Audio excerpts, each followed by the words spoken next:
Welcome and thank you for joining us. You're listening to the Beyond 50 radio program. I'm your host, Daniel Davis. Joining us here on the Beyond 50 radio program today is our special guest, Professor Brian Peskin. He's author of the book, The Hidden Story of Cancer, and today we're going to be talking about the 24-hour diet and see if we can break any myths that are out there that provincial public opinion tend to sway us to believe are the right things to do this, which is prevent cancer. I'd like to welcome to our program today our guest, Professor Brian Peskin. Brian Peskin, thank you for joining us here on the Beyond 50 radio program. My pleasure, Daniel. Now, 24-hour diet, what is the number one mistake that we're finding made in nutritional advice today? Sure, it's the same old thing, substituting saturated fat and healthy essential fats for carbohydrates. We're told to avoid fat at all costs, to lower your cholesterol, your bad cholesterol, at all costs, and this is the number one mistake. If you know biochemistry and physiology, saturated fat can't react with anything, Daniel. This is why you can eat all the bacon, the eggs, the butter, the cheese. No issue whatsoever. It's not tied to heart disease at all. It's burned for energy first. This is the number one myth. That's amazing because we're always told that saturated fat is something we're supposed to run away from. Absolutely. This was made up. It's called the lipid hypothesis. It came out of Russia where a guy was looking at rats, feeding them meat and oils and fat, and it got heart disease. Well, a rat or a mouse, whatever the rodent was, is a vegetarian. It would never eat this food. So they made the mistake of giving the species a food not proper to it. It's like what gave you mad cow disease. Cows, a vegetarian, being forced to eat ground-up meat. Wow. So you better understand what you're doing and the significance. It is an awful, awful state of affair, and I get so many people on a high-carb diet. They get fat, they become diabetic, and the answer is right in front of them. So that's the number one thing. Mm-hmm.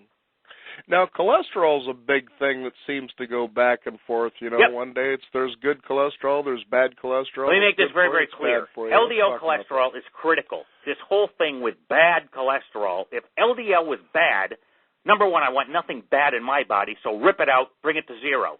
One little problem with that, Daniel, you'd be dead. Cholesterol is the most highly produced substance in your body. If you didn't have it, you would be a worm. You would have no structural support. You would have no nervous system. You'd have no brain. It's in every one of your cells. It keeps your skin from letting in everything outside, okay? It is absolutely critical. And what the pharmaceutical companies did is they had a drug that lowered something, cholesterol. And they went backwards and said, what is this good for? And that's where they cooked up this whole cholesterol-lowering hypothesis, and that's why they keep lowering it. 60%, 70% of the people with heart attacks, Daniel, have normal cholesterol. Wow. It never changes. And Dr. Cavallino in Italy, a big ER physician, called me years ago and said, Brian, what's going on here? We measure all the blood chemistry of everybody. The cholesterol is normal. They're having heart attacks. And I said, because it's wrong. And then I gave the reason why.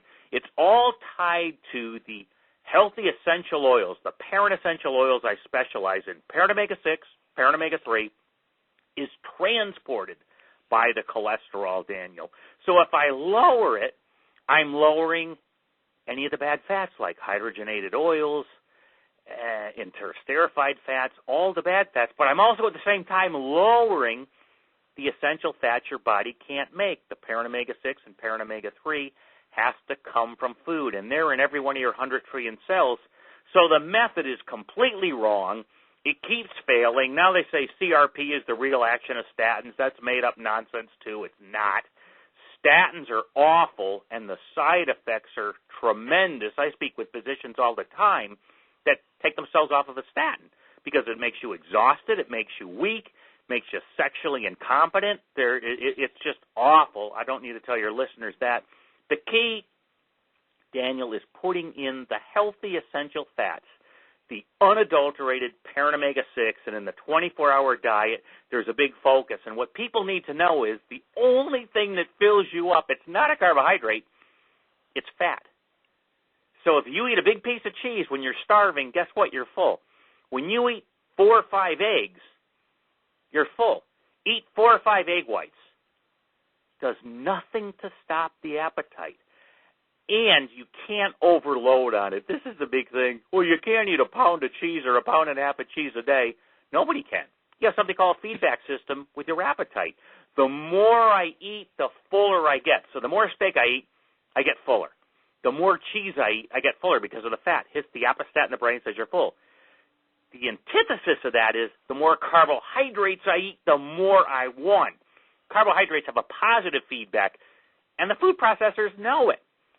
Bet you just can't eat just one, right? You can't eat one potato chip. You can't eat one cookie. Eat the whole package because the more you eat, the more I want. And this is all due to the insulin response.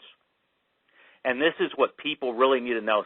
We're not making improvements in cardiovascular disease because they're all looking in the wrong place. Statins and lowering cholesterol is absolutely worthless. Mm-hmm. Now, they talk, too, about how you can, I guess, reduce the risk of things such as cancer, heart disease, diabetes by exercise. How much is actually required to be healthy? No exercise at all. I know what you're thinking. How could you say that? Simple, because I'm giving you the truth. And there was a phenomenal book called The Exercise Myth, written in 1950 by Dr. Solomon, cardiologist. His exact quote was something along the lines, you'd have to be a complete sloth, never moving, to have any problem at all. And when you look at people doing very little, if they're eating the right food, there's no issue at all. The whole problem, in a nutshell, is people are living on adulterated parent omega-6 that's in every one of our 100 trillion cells. It decreases oxygen when it's adulterated, causes directly cancer, heart disease. You solve that problem, you have none. You cannot exercise away a nutritional deficiency. Actually, the more you exercise, you get fatter faster. Why? Because your appetite increases more than the fat you burn. And here's the numbers. On a high-carb diet, it takes 40 days of running an hour a day to lose 1 lousy pound of body fat. The 10,000 Steps a Day program in America completely failed. You look in South Korea, these people live on the Internet much more than Americans. They play games. They don't exercise at all. Just had a TV show on the other day in 2010. They're all thin. So this whole thing with you got to be running around like a rat in a treadmill, highly misled, Daniel. And the 24-hour diet gives you the science to understand exactly what I'm saying. So before you want to argue, you have to know enough physiology and biochemistry to speak intelligently, because right now most people don't have a clue. They're brainwashed with politics. I have no interest in politics. I follow the science. If it said carbohydrates were best, I'd be there. If it said protein is best, I'd be there. I follow the science because truth is science, not opinion and not studies. Now tell us, Professor Brian Peskin, a website people can find out more about the 24-hour diet. Sure. 3 W's, pinnacle-press.com, P as in Paul, I-N-N-A-C-L-E, -press.com. They can also see my website. My name, brianpeskin.com. That's B as in boy, R-I-A-N, P as in park, E-S-K-I-N.com, and really see some of the science. And you'll get a flavor for how I work differs from everybody else's. I'm an engineer by training, so I'm used to analyzing very sophisticated systems, and I took that same method of analysis and brought it to the human body. So when you see my work, physicians love it because it comes so solid based on physiology. And most in the field are looking at biochemistry. The answer isn't there because a physiologist looks at structure. A biochemist simply looks at a reaction. And my comment is, well, what if I don't have the right ingredients? What if the ingredients are screwed up? And their answer is, we don't look at that. We assume the ingredients are right. They're not. That's called food processing, so we have convenience. That convenience, Daniel, has directly led to everybody being overweight, getting cancer, heart disease, and diabetes. You don't have to have any of that. And to dump the weight is easy. No more rats on a treadmill. Very eye-opening stuff. It's the 24-hour diet. Our guest today, Professor Brian Peskin. Thank you for joining us here on the Beyond 50 radio program. My pleasure. You bet. I want to thank you, the listeners, for tuning in. Be sure to visit us at beyond50radio.com. I'm Daniel Davis. Remember, wherever you are is where you should be.